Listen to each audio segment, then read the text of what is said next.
दर्द इश्क दा भला रंजूल मियां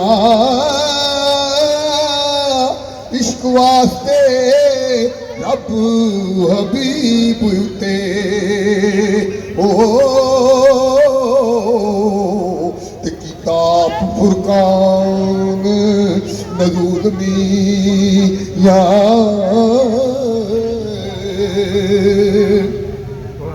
पढ़ पढ़ इल्म कदा पे करन काली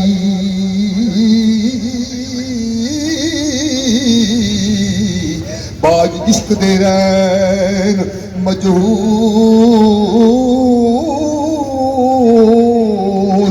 मियां पढ़िया इल्म न रब दी तम होवे ओ कोई इश्क दा हरफ मकूल मियां ओ दर्जा इश्क है आशिक सादिकां दा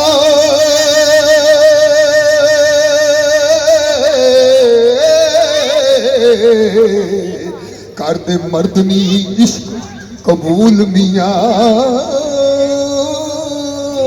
ओ मंजिल इश्क दी विच मकसूद मिलदा ओ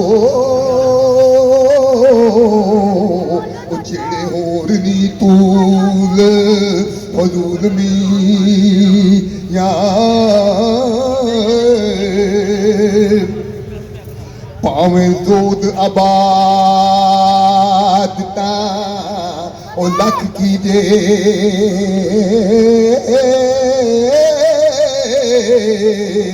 ते इश्क बाज नजात ना मूल मियां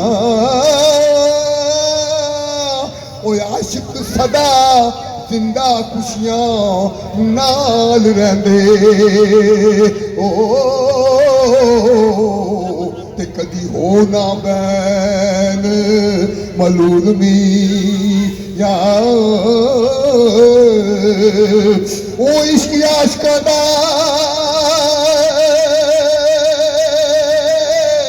सरदार है जी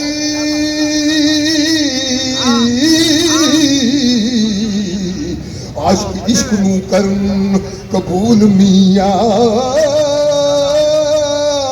इश्क वास्ते जिनी आसमान बनया ओ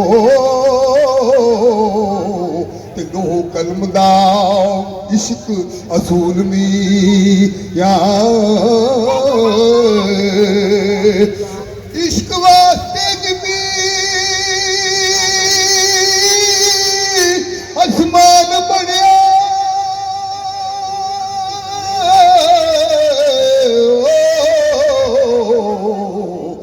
लो कलम दा इश्क असूल मियां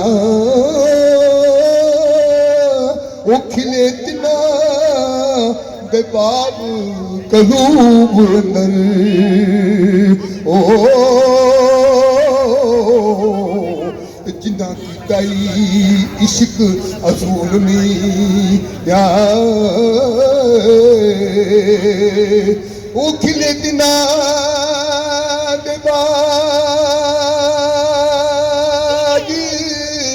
कलूब अंदर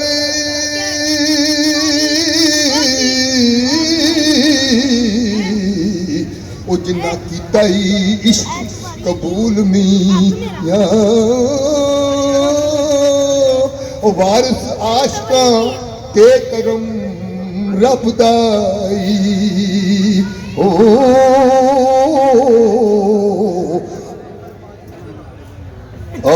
जिन्ना कीता इश्क असूल मियां ओ खिले दिना दे बागी कलूब अंदर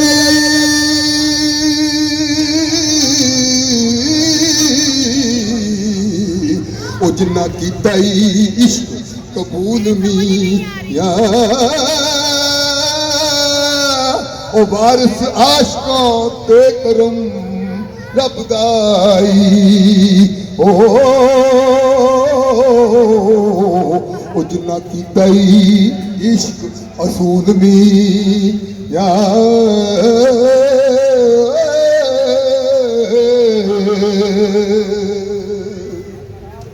मेरे वाजिबुल एहतराम बुजुर्गो, ये सिलसिला ये 30 साल तो मेरी ड्यूटी लगी है तो मेरे मालिक खालिक की मेहरबानी है कि यह आवाज़, ये अंदाज, ये जिंदा दिली ये उनके लिए था, उनकी मेहरबानी के नाल ही सारा कुछ चलता है।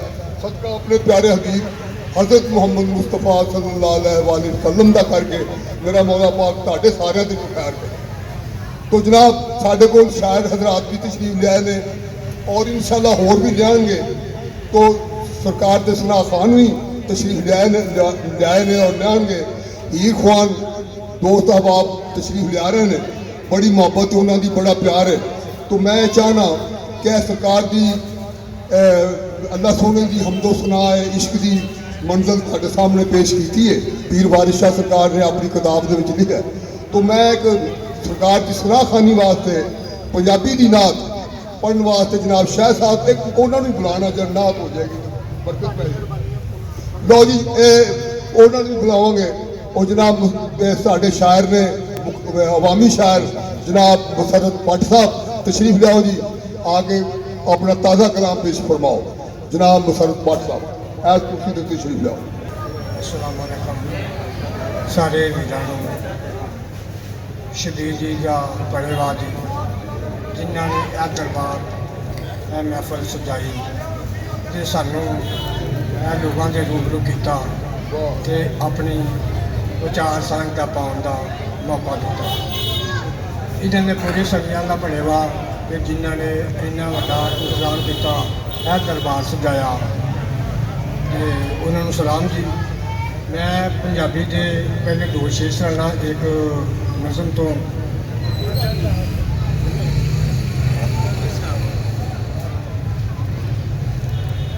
जद कंधा सांझियां होंदियां सन, जद कंधा सांझियां होंदियां सन उदों प्यार वधेरे होंदे सन। जद कंधा सांझियां होंदियां सन उदों प्यार वधेरे होंदे सन। कच्चे कोठे होंदे सन, कच्चे कोठे होंदे सन, दुख सुख सांझे होंदे सन। कच्चे कोठे होंदे सन, दुख सुख सांझे होंदे सन। ये जी 2-2 शेर सुनावांगा क्योंकि टाइम मैं इन्ना नहीं लेना। होर साडे अपना वीर बैठे ने जेडे अपने अपनी जड़ियाँ विचार चर्चा करनियां ने उन्होंने, तो इस वास्ते इसलिए 2-2 शेर का सुनावांगा। एक साडी नज़म है मेरी पिंड, ਉਹਦੇ ਵਿੱਚੋਂ ਨੇ ਬੋੜ ਪਿੱਪਲ ਦੀਆਂ ਛਾਵਾਂ ਕਿੱਥੇ ਨੇ।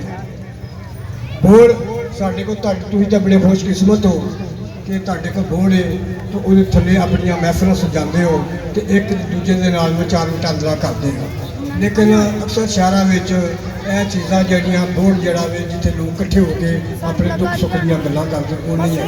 ਲੇਕਿਨ ਆ ਸਾਹਮਣੇ ਸਭ ਤੋਂ ਵੱਡਾ ਜਿਹੜਾ ਤੁਹਾਡੇ ਕੋਲ ਆ ਬੋੜ ਹੈ, ਉਹਦੇ ਥੱਲੇ ਜਿਹੜੇ ਬਹਿੰਦੇ ਆ ਉਹ ਤੁਹਾਡੇ ਕੋਲ ਵੱਡੀ ਨਿਹਮਤ। ਬੋੜ ਪਿੱਪਲ ਦੀਆਂ ਛਾਵਾਂ ਕਿੱਥੇ ਨੇ, ਜਨਤਾ ਵਰਗੀਆਂ ਹਵਾਵਾਂ ਕਿੱਥੇ ਨੇ। ਬੋੜ ਪਿੱਪਲ ਦੀਆਂ ਛਾਵਾਂ ਕਿੱਥੇ ਨੇ, ਜਨਤਾ ਵਰਗੀਆਂ ਹਵਾਵਾਂ ਕਿੱਥੇ ਨੇ। ਅੱਡੀਆਂ ਚੁੱਕ ਚੁੱਕ ਆਲ ਦੁਆਲੇ ਵੇਹਨਾ ਵਾਂ, ਅੱਡੀਆਂ ਚੁੱਕ ਚੁੱਕ ਆਲ ਦੁਆਲੇ ਵੇਹਨਾ ਵਾਂ। ਬਨੇਰੇ ਉੱਤੇ ਬੋਲਣ ਵਾਲੀਆਂ ਕਾਵਾਂ ਕਿੱਥੇ ਨੇ। ਅੱਡੀਆਂ ਚੁੱਕ ਚੁੱਕ ਆਲ ਦੁਆਲੇ ਵੇਹਨਾ ਵਾਂ, बनेरे उत्ते बोलन वालियां कावां किथे ने।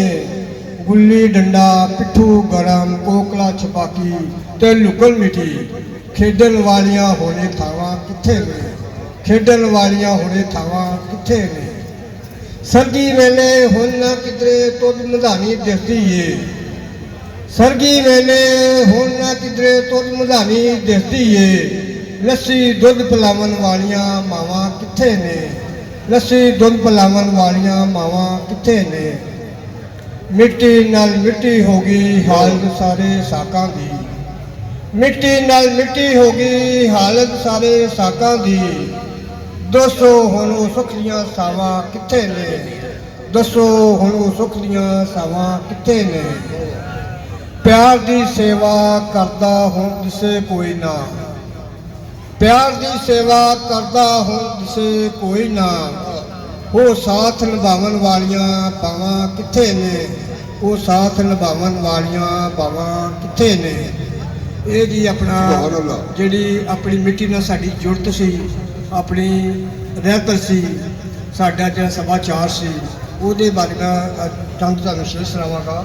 ਲੇਕਿਨ ਹੁਣ ਦੋ ਕੁ ਸ਼ੇਰ ਤੁਹਾਨੂੰ ਮੈਂ ਸੁਣਾਵਾਂਗਾ। ਸਾਡੀ ਜਿਹੜੀ ਮੌਜੂਦਾ ਸਿਆਸੀ ਸਹੂਲਤ ਹਾਲ ਹੈ ਨਾ, ਉਹਦੇ ਆਪਣਾ ਸ਼ੇਰ ਦੋ ਕੁ। ਅੱਜ ਦੇ ਪ੍ਰਧਾਨ ਇੱਥੇ ਚੋਰਾਂ ਤੇ ਬਦਮਾਸ਼ਾਂ ਦਾ ਹਰ ਪਾਸੇ ਰਾਜ ਹੈ। ਇੱਥੇ ਚੋਰਾਂ ਤੇ ਬਦਮਾਸ਼ਾਂ ਦਾ ਹਰ ਪਾਸੇ ਰਾਜ ਹੈ। ਅੰਨਿਆਂ ਤੇ ਬੋਲਿਆਂ ਦੇ ਸਿਰਾਂ ਉੱਤੇ ਤਾਜ ਹੈ। ਇੱਥੇ ਚੋਰਾਂ ਤੇ ਬਦਮਾਸ਼ਾਂ ਦਾ ਹਰ ਪਾਸੇ ਰਾਜ ਹੈ। ਅੰਨਿਆਂ ਤੇ ਬੋਲਿਆਂ ਦੇ ਸਿਰਾਂ ਉੱਤੇ ਤਾਜ ਹੈ। ਦੇਸ਼ ਵਿੱਚ ਹਰ ਪਾਸੇ ਬੜਾ ਉਗਦਾ ਅਨਾਜ ਹੈ। ਦੇਸ਼ ਵਿੱਚ ਹਰ ਪਾਸੇ ਬੜਾ ਉਗਦਾ ਅਨਾਜ ਹੈ। ਬੱਚਾ ਬੱਚਾ ਇੱਥੇ ਫਿਰ ਵੀ ਰੋਟੀ ਦਾ ਮੁਹਤਾਜ ਹੈ। ਬੱਚਾ ਬੱਚਾ ਇੱਥੇ ਫਿਰ ਵੀ ਰੋਟੀ ਦਾ ਮੁਹਤਾਜ ਹੈ। ਸਾਰੀ ਕੌਮ ਕੋਲੋਂ ਲੈਂਦੇ ਖੁਰਾਜ ਹੈ। ਸਾਰੀ ਕੌਮ ਕੋਲੋਂ ਲੈਂਦੇ ਖੁਰਾਜ ਹੈ। ਬੁੱਕ ਬੁੱਕ ਰੋਂਦਾ ਮੇਰੇ ਦੇਸ਼ ਦਾ ਸੁਰਾਜ ਹੈ। ਬੁੱਕ ਬੁੱਕ ਰੋਂਦਾ ਮੇਰੇ ਦੇਸ਼ ਦਾ ਸੁਰਾਜ ਹੈ। ਹਰ ਪਾਸੇ ਮਾਈ ਹਵਾ ਇੱਥੇ ਕਰਲਾਉਂਦੀ ਹੈ। ਹਰ ਪਾਸੇ ਮਾਈ ਹਵਾ ਇੱਥੇ ਕਰਲਾਉਂਦੀ ਏ। ਮੁਨਾਫਕਾਂ ਤੇ ਲਟੇਰਿਆਂ ਕੋਲੋਂ ਇੱਜ਼ਤ ਬਚਾਉਂਦੀ ਏ। ਮੁਨਾਫਕਾਂ ਤੇ ਲਟੇਰਿਆਂ ਕੋਲੋਂ ਇੱਜ਼ਤ ਬਚਾਉਂਦੀ ਏ। ਹੁਣ ਦਾ ਨਹੀਂ ਮਾਪਿਆਂ ਕੋਲੋਂ ਇੱਥੇ ਦਾਜ ਏ। ਬਣਦਾ ਨਹੀਂ ਮਾਪਿਆਂ ਕੋਲੋਂ ਇੱਥੇ ਦਾਜ ਏ। ਕਿਹੜਾ ਦਵੇ ਸਰ ਤੇ ਦੁਪੱਟਾ ਰੱਖੇ ਲਾਜ ਏ। ਕਿਹੜਾ ਦਵੇ ਸਰ ਤੇ ਦੁਪੱਟਾ ਰੱਖੇ ਲਾਜ ਏ। ਇੰਨਾ ਸਾੜ ਸੁੱਟਿਆ ਸਾਡਾ ਹੀ ਸਮਾਜ ਏ। ਇੰਨਾ ਸਾੜ ਸੁੱਟਿਆ ਸਾਡਾ ਹੀ ਸਮਾਜ ਏ। ਇਹਨਾਂ ਨਾਲੋਂ ਚੰਗਾ ਤੇ ਸਾਡਾ ਬਾਬਾ ਮਹਾਰਾਜ ਏ। ਇਹਨਾਂ ਨਾਲੋਂ ਚੰਗਾ ਤੇ ਸਾਡਾ ਬਾਬਾ ਮਹਾਰਾਜ ਏ। ਇਹ ਬਾਬਾ ਮਹਾਰਾਜ ਤੇ ਬਾਬਾ ਸਰਾਜ ਜਿਹੜਾ ਇਹ ਦੋ ਨਾਂ ਕਿਸੇ ਕੋਈ ਸਿਆਸੀ ਹਵਾਲੇ ਦੇ ਨਾਲ ਨਹੀਂ ਹੈਗੇ। ਇਹ ਸਿਰਫ ਇੱਕ ਜਿਹੜਾ ਨਾ ਸਾਦਾ ਜਿਹੜਾ ਆਮ ਦਾ ਇਨਸਾਨ ਹੈ ਉਹਦੇ ਹਵਾਲੇ ਨਾਲ ਇਹਦੇ ਨਾਲ ਜੀ ਮੈਂ ਸ਼ੁਕਰੀਆ, ਬੜੀ ਮਿਹਰਬਾਨੀ। ਮਾਸ਼ਾਅੱਲਾ जनाब मुशर्रफ भट्ट साहब अपने दिल की अवार्ड पेश कर रहे सन। वाकई ही उन्होंने फरमाया कि किधर गई चलिया ने पहाड़ सांझियां कंधा पौड़ां दी छावां कट्ठियां बहना दुख सुख फोलने प्यार मुहब्बत। तो फिर होया की हुण हो की गया? होया ये कि जुल्म के झक्खड़ झुले हुए ने, लोकी रावां भुले हुए ने। जुल्म के झक्खड़ झुले हुए ने, लोकी रावां भुले हुए ने। साना वांगू भिड़ते पे ने, किलियां नालों खुले हुए ने। ते लोग लालच के फर्शा उत्ते, लोग लालच के फर्शा उत्ते पानी वांगू डुले हुए ने। सेक गरीब खून गरीब का चूस चूस के जोका वांगू फुले हुए ने। ते सेक महंगाई लै गई सारा, ताइयों ठंडे चुले हुए ने। मंजूर मलंग नूं डिगण दे लई अपने हुंदे खुले हुए ने। हुण इह दौर आ गया, मंजूर मलंग नूं डिगण दे लई अपने हुंदे खुले हुए ने। वेलियो के चल के होर इंशाअल्लाह तुहानूं वेले दी पंड नाल गल्लां सुणाते जांगे, वेले दीयां बातां और मौजूदा हालात के मुताबिक ਜਿਹੜੀਆਂ ਸਾਡੇ ਆਪਣੇ ਮੁਆਸ਼ਰੇ ਦੇ ਵਿੱਚ ਸਾਡੀਆਂ ਬਰਾਦਰੀਆਂ 'ਚ ਸਾਡੇ ਘਰਾਂ 'ਚ ਜਿਹੜੀਆਂ ਤਰੇੜਾਂ ਪੈ ਗਈਆਂ ਨੇ, ਜਿਹੜੀਆਂ ਮਾਂ ਗੱਲਬਾਤਾਂ ਨੇ ਉਹ ਤੁਹਾਡੇ ਸਾਹਮਣੇ ਪੇਸ਼ ਕਰਾਂਗੇ। ਔਰ ਅੱਲਾਹ ਪਾਕ ਪਰਵਰदिगार आलम ਦਾ ਲੱਖ ਲੱਖ ਸ਼ੁਕਰ ਹੈ ਕਿ ਸਾਨੂੰ ਉਹਨੇ ਕਿੱਲੀ ਦੇ ਨਾਲ ਲਾਤਾ। ਉਹ ਚੱਕੀ ਦੇ ਕੜਵੇ ਹੁੰਦੇ ਨੇ ਨਾ, ਉਹਨਾਂ ਨਾਲ ਕਿੱਲੀ ਹੁੰਦੀ ਹੈ, ਸਾਨੂੰ ਉਹਨੇ ਕਿੱਲੀ ਨਾਲ ਲਾ ਕੇ ਬਚਾਇਆ ਹੈ ਮੌਜੂਦਾ ਹਾਲਾਤ ਤੋਂ। तो जनाब ਹੁਣ मैं गुजारिश करनी है ਜਿਹੜੇ मेरे फनकार दोस्त हजरात तशरीफ ले आए ने उन्होंने अगे गुजारिश है कि जिन्ने बैठे ने वो सारे इत्थे उत्ते स्टेज ते तशरीफ ले। जनाब सुनहरी साहब, जनाब तुझे आरिफ साहब और जिन्हें दोस्त मेरे दूर नेड़े तो आए ने उन्होंने बड़ी इज्जत ते बड़े प्यार ते मुहब्बत के नाल जनाब उन्होंने मैं दावत दे रहा कि स्टेज के उत्ते तशरीफ ले आओ। सुभान इतने शकूरी साहब भी मेरा हाल तक कभी गए ने आ जाते हैं और दोस्त आप तशरीफ ले आ रहे हैं तो कोई इंतजार करते हैं जी जिमें प्रोग्राम शुरू होएगा चले जाएंगे जी उन्हें सारी रात का प्रोग्राम। तो बहरहाल जेडे तशरीफ लाए ने साडे सिर मत्थे ते बड़ी मुहब्बत ते बड़ा प्यार जनाब। ये जेडे आरिफ साहब तुहाडे सामने आ रहे हैं ये मुकामी ने इत्थे तुहाडे इलाके दे ने जनाब आरिफ साहब। ये जेडे बैठे ने पग वाले इन्हां ये भी किसी तारीफ के मुताज नहीं, भावें सियालकोट ही रहिंदे ने मगर फनकार का सारा इलाका ही फनकार का है। तो ये जनाब आरिफ सुनहरी साहब ने इनाम याफ्ता अवार्ड याफ्ता और बड़े सरकारी दरबारी महफलों के विच हर दिल अजीज ने और बड़ा सोहना माशाअल्लाह अल्लाह पाक ने इन्होंने बड़ी इज्जत दी है। पढ़ना पढ़ाना जोड़ा ना वो साढ़े वास का काम नहीं है, तो मेरे मालिक की मेहरबानी है तो सोहना टाइम लो जनाब शाहिद साहब तशरीफ लियाओ तो सरकार की नात पेश करो।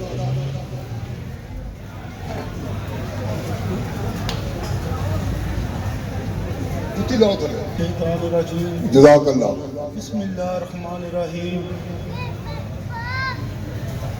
तमाम तारीफ़ें मेरे सोने रब के लिए जिसने तमाम जहानों को पैदा किया। उसके बाद मेरे प्यारे नबी सल्लल्लाहु अलैहि वसल्लम हज़रत मोहम्मद मुस्तफ़ा सल्लल्लाहु अलैहि वसल्लम के हुज़ूर लाखों दरूद पाका नजराना अल्लाह पाक कबूल फरमाए। और आप सब पर अल्लाह ताला की करोड़ों बार तुहाडे उत्ते अल्लाह पाक करोड़ों बार अपनी रहमत फरमाए, रहमत करे। दोस्तों साथियों ये प्रोग्राम पंजाबी का है तो मैं अज सब गुजारिश करांगा मैं बैठे बैठे दो चार ख्यालात आए हैं जिन्हें उसे दो तीन गल्लां तो बाद ना ज़्यादा नहीं अज तक।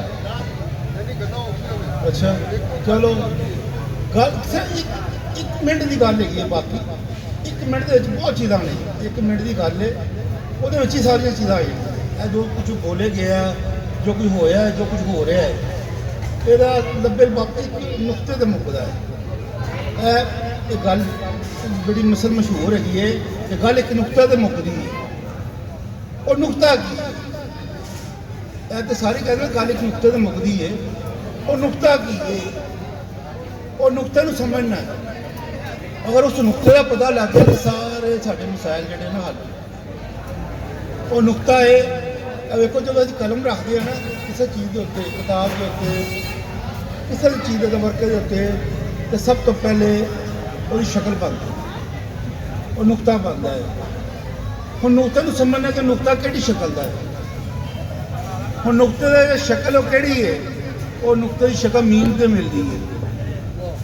और मीम की है वो मीम की है वो मीम हजरत मोहम्मद मुस्तफ़ा सल्लल्लाहु अलैहि वसल्लम जी जो नाम पैदा होया हुण तमाम वजूद जोड़े ना इस मीम के इर्द गिर्द घूमते हैं। अलग बनेगा तद मीम तो बने अगर नुकता बनेगा तो अलग बनेगा बे बनेगा तद फिर तो बनेगा ते बनेगा तद जब नुकते तो बननी हर चीज़ तो ज़ाहिर की होया कि जो अलग बनया तो कितों बनया मीम तो यह सीधी गल है अलग जो असं अलग बनाया नुकते तो अलग बन गया वो अलग की है अल्लाह पाक की ज़ात मुबारक मीम ने सानू अल्लाह पाक की पहचान कराई है। मीम नहीं सानू अल्लाह पाक की पहचान कराई है। अल्लाह का फरमान है मैं छुपा हुआ खुदाना था मैंने चाहा कि मैं जानना चाहूँ पहले छुपे से मैंने चाहा कि मैं जानना चाहूँ इसलिए मैं तमाम कायनात को पैदा किया। तुसी कायनात के जड़े ना नायब हो तुसी कायनात के मुहाफिज हो तुहाडी ड्यूटी इत्थे लाई गई है सरकार ने ड्यूटी लाई है अल्लाह पाक ने ड्यूटी लाई। अच्छा चलो ठीक है जी साढ़ा तुहाडा फर्ज है असीं एक दूजे का तहफ़्फ़ुज़ करिए और ख्याल करिए ठीक है जी। अच्छा जी ठीक है सर बस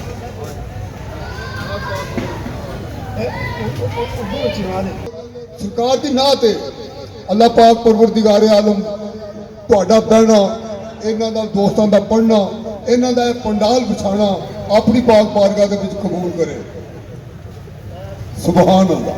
ਇੱਕੋ ਹੀ ਹਯਾਤੀ ਦਾ ਮਿਆਰ ਹੋਣਾ ਚਾਹੀਦਾ ਹੈ, ਅੱਲਾ ਦੇ ਹਬੀਬ ਨਾਲ ਪਿਆਰ ਹੋਣਾ ਚਾਹੀਦਾ ਹੈ। ਤੇ ਜਿਹੜੇ ਤੇਰੇ ਨਾਂ ਦੀਆਂ ਮਹਿਫਲਾਂ ਸਜਾਉਂਦੇ ਨੇ ਉਹਨਾਂ ਬੇਲੀਆਂ ਦਾ ਬੇੜਾ ਪਾਰ ਹੋਣਾ ਚਾਹੀਦਾ। ਇਹ ਮਹਿਫਲ ਸਜਾਉਂਦੇ ਨੇ, ਇਹਨਾਂ ਦਾ ਬੇੜਾ ਅੱਲਾ ਪਾਰ ਕਰਨ ਵਾਲਾ ਹੈ। ਤੇ ਆਕਾ ਜਦੋਂ ਯਾਦ ਕਰੋ, ਕਿਉਂਕਿ ਮੈਂ ਚਲੋ ਸ਼ਾਇਦ ਸਾਹਿਬ ਤੁਹਾਡੀ ਜਗ੍ਹਾ ਤੇ ਮੈਂ ਪੇਸ਼ ਕਰ ਰਿਹਾ ਕਿ ਆਕਾ ਜਦੋਂ ਯਾਦ ਕਰੋ ਆਪਣੇ ਗੁਲਾਮਾਂ ਨੂੰ, ਸਾਡਾ ਵੀ ਗੁਲਾਮਾਂ 'ਚ ਸ਼ਮਾਰ ਹੋਣਾ ਚਾਹੀਦਾ ਹੈ। ਤੇ ਨਬਾ ਤੇ ਨਿਆਜ਼ੀ ਜਦੋਂ ਸਾਹ ਹੋਣ ਆਖਰੀ, ਉਸ ਵੇਲੇ ਆਕਾ ਦਾ ਦੀਦਾਰ ਹੋਣਾ ਚਾਹੀਦਾ।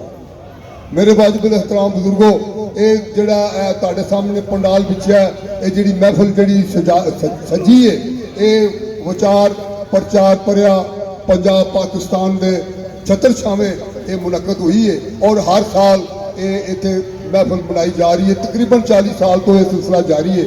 ਅੱਲਾਹ ਪਾਕ ਪਰਵਰदिगार आलम ਜਿਹੜੇ ਸਾਥੀ ਜਿਹੜੇ ਸੱਜਣ ਰਲ ਮਿਲ ਕੇ ਜਾਂ ਕੱਲਿਆਂ ਇਹ ਮਹਿਫਲ ਸਜਾਉਂਦੇ ਨੇ, ਅੱਲਾਹ ਪਾਕ ਪਰਵਰदिगार आलम ਉਹਨਾਂ ਦੇ ਮਾਮਲਾਤ ਵਿੱਚ